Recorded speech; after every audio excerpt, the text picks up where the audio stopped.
792 प्रकार के संविधान बने हैं। 792 प्रकार के संविधान बने हैं, जिनमें से 518 प्रकार के संविधान सस्पेंड हो चुके हैं।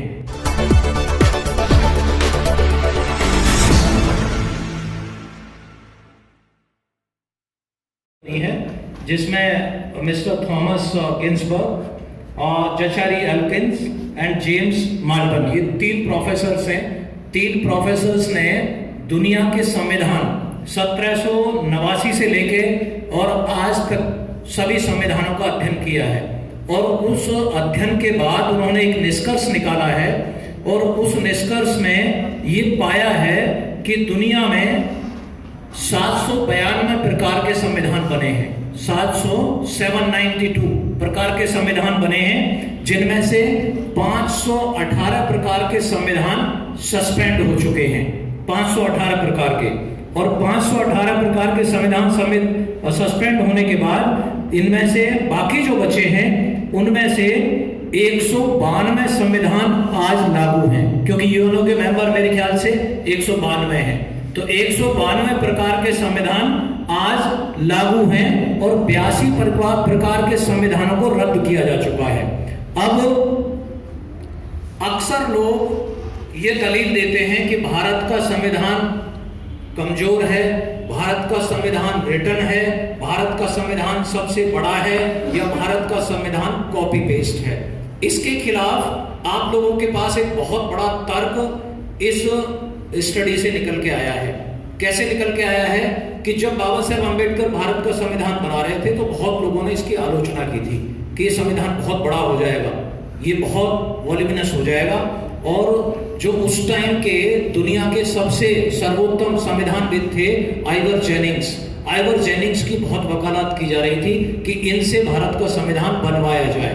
लेकिन भारत के अग्रणी नेता बाबा साहेब अम्बेडकर की विद्वत्ता को पहचान चुके थे, उनके ज्ञान की गहराई को पहचान चुके थे, और उन्होंने ये एकमत होकर के निर्णय लिया कि बाबा साहेब अम्बेडकर को ही ड्राफ्टिंग कमेटी का चेयरमैन बनाया जाए। अब बाबा साहेब अम्बेडकर के द्वारा जो बनाया हुआ संविधान है वो 71 साल की जिंदगी जीने के बाद भी उद्दंड लोगों की नाक में नकेल कसने में कायम है। 71 साल की जिंदगी जीने के बाद भी भारत का संविधान भारत की विविधताओं के रहते हुए भी, जाति, धर्म, भाषा और रंग, रूप, संस्कृति की विविधता के रहते हुए भी भारत का संविधान भारत की एकता और अखंडता को अक्षुण्ण रखने में कायम है। लेकिन आइवर जेनिंग्स का बनाया हुआ श्रीलंका का संविधान 6 साल की आयु में ही मृतप्राय हो गया। तो ये आप लोगों के पास इसको मैं सब लोगों के पास शेयर करूंगा by WhatsApp. I will give you each and every details. ये बहुत बारीक में मैंने संक्षेप में जानकारी दी है, ये आपको सभी को शेयर करूंगा। और जो लोग ऐसे बेहुदे तर्क देते हैं भारतीय संविधान के बारे में, उनके मुंह पर एक बहुत बड़ा तमाचा है। कोर्ट ले लिया, आपको 1500 रुपए दे दिए, दुश्मनी खत्म हो गई। एक आर्टिफिशियल, एक प्राकृतिक दुश्मनी होती है जो प्राणों को लेने पर खत्म होती है, जैसे कि चूहे और बिल्ली में होती है, सांप और नेवले में होती है। इस प्रकार जिस प्रकार की बहुजनों में और नॉन शेड्यूल्ड कास्टों में होती है। मांस के टुकड़े को अगर आकाश में उड़ा जाए तो आकाश के रहने वाले पक्षी खा जाते हैं, और जमीन पर फेंका जाए तो जमीन पर रहने वाले लोग, जमीन पर रहने वाले जीव जंतु खा जाते हैं। अगर पानी में फेंका जाए तो पानी में रहने वाले जो जीव जंतु वो खा जाते हैं। बहुजन समाज का व्यक्ति या सुरकास्ट का व्यक्ति देश में जिस हिस्से में जाता है उसका शोषण होता है, और उसका शोषण उसी प्रकार दिखाई नहीं देता जैसे पानी में रहने वाली मछली पानी पीती हुई नजर नहीं आती। इसलिए आप ये देखें कि जिस प्रकार एक धान चावल का जो बीज होता है बिना उसके कवर के वो पैदा नहीं हो सकता, उसी प्रकार सुरकास्टों के कोई भी विकास उनकी एकता के बिना संभव नहीं है। और उनकी एकता ही उनका सबसे बड़ा उनका हथियार है, वही उनका सुरक्षा कवच है। मैं संविधान के बारे में एक बात कहूंगा, क्योंकि मैं थोड़ी परेशानी में इसलिए मैं सब्जेक्ट के मुताबिक स्टडी नहीं कर पाया। मैं एक बात ही कहूंगा, देखिए भारतीय संविधान को छूने के लिए, टच करने के लिए, उसकी पावर को एक्सरसाइज करने के लिए कम से कम हाई कोर्ट लेवल का जज होना चाहिए। किसी सेशन जज को, मजिस्ट्रेट को कॉन्स्टिट्यूशनल पावर एक्सरसाइज करने की कोई पावर उसको नहीं है। उसको पावर क्या 226 में हो, कम से कम हाई कोर्ट या सुप्रीम कोर्ट के जज उस पावर को एक्सरसाइज कर सकते हैं। दूसरी बात यह, जहां शुल्कास्टों की बात होती है, शुल्कास्टों के खिलाफ देश की जुडिशरी है, हाई कोर्ट है और सुप्रीम कोर्ट है, और इस देश का जरा शुल्कास्ट के खिलाफ है। लेकिन दूसरों के धन हड़पने वालों के, सर्पों के कभी इरादे पूरे नहीं होते। इसलिए देश का बहुजन अभी तक मूल निवासी इस देश में टिका हुआ है।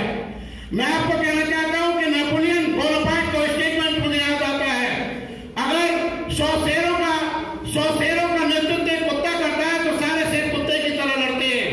अगर 100 कुत्तों का नेतृत्व एक शेर करता है तो सारे कुत्ते शेर की भांति लड़ाई लड़ा करते हैं। आज जो हमारी ऑर्गेनाइजेशन ने ये काम किया है, मैं कहूंगा उनका तहे दिल से स्वीकार करना चाहिए, सिद्धांत भाई का करना चाहिए। ये देश की राजधानी में जुडिशरी बनने के बाद ये पहला मौका है कि जब हम सब लोग इकट्ठा होकर बता रहे हैं हमारे मैसेज दूर गांव तक जाना चाहिए, और बहुजन समाज के लोग चाहे वो कोई भी हो, हम सब है कि हमारा मैसेज दूर तक जाना चाहिए।